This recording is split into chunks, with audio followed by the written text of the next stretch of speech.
Hello everyone, welcome to mini log. ನಾನು ಎಲ್ಲಿರ್ತೀನಿ ಅಲ್ಲೇ ನನ್ನ ಮಗ ಹಿಂದೆನೇ ಬರ್ತಾ ಇರ್ತಾನೆ, ನಮ್ಮಮ್ಮ ಎಲ್ಲಿದ್ದಾರೆ ಅಂತ. ಸೊ ಈ ಥರ ಈ ಏಜಲ್ಲಿ ಮಾತ್ರ ಅವ್ರು ಈ ಥರ ಅಮ್ಮನಿಂದ ಓಡಾಡ್ತಾ ಇರ್ತಾರೆ. ಆ ಮೊಮೆಂಟನ್ನು ಮಿಸ್ ಮಾಡ್ಕೊಳ್ಳೋಕೆ ನನಗೆ ಇಷ್ಟ ಇಲ್ಲ. ಇನ್ನು 2.5 ಇಯರ್ಸು ಸೇರಿಸ್ಬೋದಿತ್ತು ಪ್ರೀ ಸ್ಕೂಲ್ ಅಂತೆಲ್ಲ, ಬಟ್ 3 ಇಯರ್ಸ್ ಕಂಪ್ಲೀಟ್ ಆದಮೇಲೆ ಜಾಯಿನ್ ಮಾಡಿಸೋಣ ಅಂತ ವೆಯ್ಟ್ ಮಾಡ್ತಾ ಇದ್ದೀನಿ. ಸೊ ಸ್ಟೆಪ್ಸ್ ಹತ್ತಬೇಕಾದ್ರೆ ಇಳಿಬೇಕಾದ್ರೆ ಭಯ ಆಗ್ತಾ ಇರುತ್ತೆ, ಒಂಚೂರು ಸ್ಲಿಪ್ ಆದರೆ ಕಷ್ಟ ಅಂತ. ಬಟ್ ಹಿಂದೆ ಯಾರಾದರೂ ಇದ್ದೇ ಇರ್ತೀವಿ, ಅವನೊಬ್ಬನೇ ಬಿಡಲ್ಲ ಮೇಲೆ ಹತ್ತೋದಕ್ಕೆ ಇಳಿಯೋದಕ್ಕೆಲ್ಲ. ಎಲ್ಲಿ ಬಿಟ್ಟೊಟ್ಟೋಗ್ತಾಳೋ ಶಾಪ್ಗೆ ಅಂತ ಹಿಂದೆನೇ ಬರ್ತಿರ್ತಾನೆ. ಸೊ ಅವನನ್ನು ಕರ್ಕೊಂಡು ನಾನು ಶಾಪ್ಗೆ ಹೋಗ್ತೀನಿ. ಇವಾಗಿನ ಮಕ್ಕಳನ್ನ ಅಷ್ಟು ಈಸಿ ಅಲ್ಲ ಹ್ಯಾಂಡಲ್ ಮಾಡೋದು, ದೊಡ್ಡವ್ರಿಗೆಲ್ಲ ತುಂಬ ಕಷ್ಟ. ಸೊ ಮನೆಯಲ್ಲಿ ಬಿಟ್ಟರೆ ತುಂಬ ತರಲೆ ಮಾಡ್ತಾ ಇರ್ತಾನೆ, ಅವ್ರನ್ನ ಹಿಡಿಯೋದಕ್ಕೆ ಬೇಕು ಒಬ್ಬರು.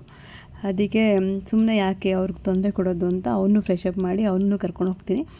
ಈಗ ಒಂದೊಂದ್ಸಲ ನಿದ್ದೆ ಮಾಡೋ ಟೈಮಲ್ಲಿ ಅಥವಾ ಊಟ ಮಾಡೋ ಟೈಮಲ್ಲಿ ಮನೆಯಲ್ಲೇ ಬಿಟ್ಟು ಹೋಗ್ತೀನಿ ಅಷ್ಟೇ. ಇನ್ನು ಫ್ರೆಶ್ ಅಪ್ ಆಗಿ ನನ್ನ ಜೊತೆನೇ ಶಾಪಿಗೆ ಬರ್ತಾ ಇದ್ದಾನೆ, ಎಲ್ರಿಗೂ ಬಾಯ್ ಹೇಳಿಬಿಟ್ಟು.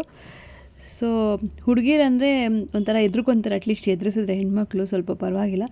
ಗಂಡು ಮಕ್ಕಳು ಅಂತೂ ಅವ್ರಿಗೆ ಮನೇಲಿರೋಕೆ ಅಷ್ಟೊಂದು ಇಷ್ಟ ಆಗಲ್ಲ, ಯಾವಾಗಲೂ ಹೊರಗಡೆ ಇರಬೇಕು, ಯಾವಾಗಲೂ ರೌಂಡ್ಸ್ ಹೊಡಿಬೇಕು. ಇವನು ಅದೇ ಥರ ಮನೇಲಂತೂ ಇರಲ್ಲ. ಯಾರು ಹೋಗ್ತಾರೋ ಅವ್ರ ಜೊತೆ ಎಲ್ಲ ಹೋಗ್ತೀನಿ ಅಂತ ರೆಡಿಯಾಗಿ ನಿಂತ್ಕೊಂಡ್ಬಿಟ್ಟಿರ್ತಾನೆ. ಶಾಪಲ್ಲಿ ಒಂದೊಂದ್ಸಲ ಚೆನ್ನಾಗಿ ಆಟಾಡ್ಕೊಂಡಿರ್ತಾನೆ, ಏನೂ ತೊಂದರೆ ಕೊಡೋಲ್ಲ. ಒಂದೊಂದ್ಸಲ ಅಷ್ಟೇ ರೋಸ್ತಿರ್ತಾನೆ. ಸಮ್ಟೈಮ್ಸ್ ಮಲ್ಕೊಂಡೇ ಬಿಟ್ಟಿರ್ತಾನೆ. ಮಲ್ಕೊಂಡಾಗ ಮತ್ತೆ ಕರ್ಕೊಂಬಂದು ಮೇಲ್ಗಡೆ ಮಲಗಿಸ್ಬಿಟ್ಟು ಮತ್ತೆ ಕೆಳಗೆ ಹೋಗ್ತೀನಿ. ಇನ್ನು ನನ್ನ ಮಗಳು ಬಂದಾಗ ನೈಟು ಆಮ್ಲೆಟ್ ಹಾಕ್ತೀನಿ ಅಂತ ನಿಂತ್ಕೊಂಡಿದ್ಲು. ಸರಿ ಟ್ರೈ ಮಾಡು, ಹೇಗೆ ಆಮ್ಲೆಟ್ ಹಾಕೋದು ಅಂತ ಹೇಳ್ಕೊಡ್ತಾ ಇದ್ವಿ. ಇವಾಗಿನ ಮಕ್ಕಳು ತುಂಬ ಫಾಸ್ಟ್, ಎಲ್ಲದನ್ನು ಬೇಗ ಕಲ್ತ್ಕೊಂಡ್ಬಿಡ್ತಾರೆ.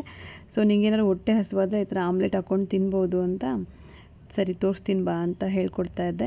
ಇನ್ನು ಏನಾದರೂ ಕೆಲಸ ಮಾಡ್ತಿದ್ರೆ ಆವಾಗಲೂ ಹೆಲ್ಪ್ ಮಾಡೋದಕ್ಕೆಲ್ಲ ಬರ್ತಾ ಇರ್ತಾಳೆ. ತುಂಬ ಅರ್ಥ ಮಾಡ್ಕೊತಾಳೆ, ಕೇರಿಂಗ್ ನೇಚರ್ ಜಾಸ್ತಿ. ಇನ್ನೂ ಟೈಮ್ ಇದೆ ಕಲಿಯೋದಕ್ಕೆ. ಅವಳೇ ಇಂಟ್ರೆಸ್ಟಿಂದ ಬಂದು ನಾನು ಕಲಿಬೇಕು ಆಮ್ಲೆಟ್ ಹಾಕೋದನ್ನು ಅಂತ ಹೇಳಿದ್ದಕ್ಕೆ ಅಲ್ಲೇ ನಿಂತ್ಕೊಂಡು ತೋರಿಸ್ತಾ ಇದ್ದೀನಿ. ಒಬ್ಬಳೇ ಇದ್ದಾಗ ಗ್ಯಾಸ್ ಎಲ್ಲ ಹಚ್ಚಕ್ಕೆ ಹೋಗಬೇಡ ಅಂತ ಹೇಳ್ತಾ ಇದ್ದೆ. ಹೆಣ್ಮಕ್ಳು ಮನೆಯಲ್ಲಿ ಹುಟ್ಟಿದ್ರೆ ಒಂಥರ ಬ್ಲೆಸ್ಸಿಂಗ್ಸ್.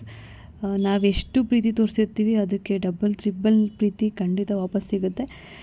ಇವಳನ್ನ ನಾನು ಎಷ್ಟು ಕನ್ಸರ್ನ್ ಮಾಡಿ ಕೇರ್ ಮಾಡ್ತೀನಿ, ಅದರ ಹತ್ರಷ್ಟು ಅವಳು ನನಗೆ ಕೇರ್ ಮಾಡ್ತಾಳೆ. ಅವಳೇ ನನಗೆ ಅಮ್ಮನ ಥರ ಅನಿಸ್ಬಿಡ್ತಾನೆ ಒಂದ್ಸಲ.